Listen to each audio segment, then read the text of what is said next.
Hey y'all, Screencastify, which is what I use to download the videos, is totally down right now. So what I'm going to do is I'm going to upload a PDF of my answers, and then I'm just going to walk through really quick what I did to get those. So this notes sheet is divided up into 3 parts: comparing maximums, comparing y-intercepts, and comparing zeros. So for number 1, I'm comparing maximum. I want to know whose football was kicked the highest. And so in this one, you can just see based off the picture. But in this one, what I did was I graphed it in the calculator. And I could not find the information in the table, so I had to do second trace maximum. And if you see when you compare them, whose went the highest, the freshmen's did. All right, number 2 is asking how much higher did Rory's ball go when compared to Jordan's. These are golf balls. So Rory's information is over here in the table. I found the maximum right here because that's the highest that it goes, and you can see that symmetry. That's really important. You need to see numbers repeat around the number for it to be the maximum. So Rory's went 400 feet. We already know his went higher because it says how much higher. So we need to find the difference. So what I did was I went to my calculator and I graphed this one. I knew because it said round to the nearest hundredths that if this was 400, this one was probably a decimal. So I just went ahead and did second trace maximum. I think for both of these, I changed the Y max and Y min to be able to see the picture better. But once I did that, I found the maximum and then subtracted them. So the answer is 48.44 feet. Number 3, I did not use a calculator at all to do that. What I did was comparing how much higher in meters were the 2 diving boards.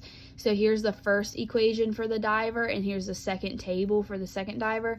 And I'm comparing the diving board height, which is the initial height, the beginning. If I'm standing on a diving board, I haven't jumped. That's my initial height. So remember, your initial height is the last number in the equation. So for the first diver, it was 10. For the second diver, it's when x is 0, so 7.5. When you subtract those, you get 2.5 meters, okay? On the back, it was comparing zeros, so like when does the object hit the ground. So for this problem, they have launched model rockets, and so it said like Sarah launched hers, and then like 3 seconds later Isaac launched hers. Who hit the ground first? And it did say without a calculator. So what I did was I graphed it using, or I solved it using factoring. So if I want to know when something hits the ground, I just set it equal to 0. I took out a -16 because that 16 goes into 192. If it doesn't, you need to take out like a 4 or a 2, but it does go in. And then I also took out a t, so a -16t was my GCF. When you divide both of those by -16t, you get t minus 12. Set those both equal to 0, and Sarah's rocket's on the ground at 0 seconds and 12 seconds. Well, if you look in the picture, Isaac's took 9 seconds to hit the ground from beginning to end. So whose rocket hit the ground first? Isaac's did. 9 versus 12.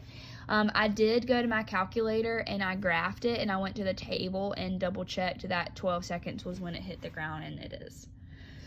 Okay, last one are 2 objects being thrown and dropped from a certain height. So if you throw it, it's going to have like some velocity to it. It's going to hit the ground faster than if you just like let go and drop.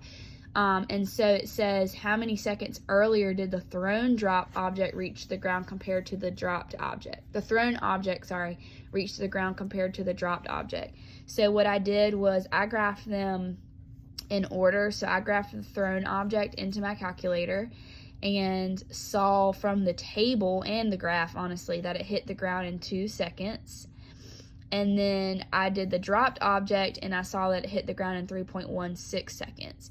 I don't have my calculator up here with me right now, but I did not change the window, but the cursor kind of jumps. Just remember, you want to be left bound and then right bound. So you just want to hit left a couple times. Get as close as you can.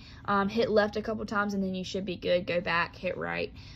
It doesn't have to be perfect. Try to get it as close as possible, and then just start hitting left, left, left, left, left, just to be safe. But when I subtract the 2, how many seconds earlier does the thrown object reach the ground? 1.16. You could subtract them in reverse order. You're going to have a negative answer, but don't put negative time. Just put 1.16 seconds. If you have any questions, feel free to shoot me a text on Remind or an email, and I can maybe schedule a Google Meet, but I'm getting ready to scan these in. And I'm really sorry that my video thing's not working, and I don't want to waste today trying to figure that out.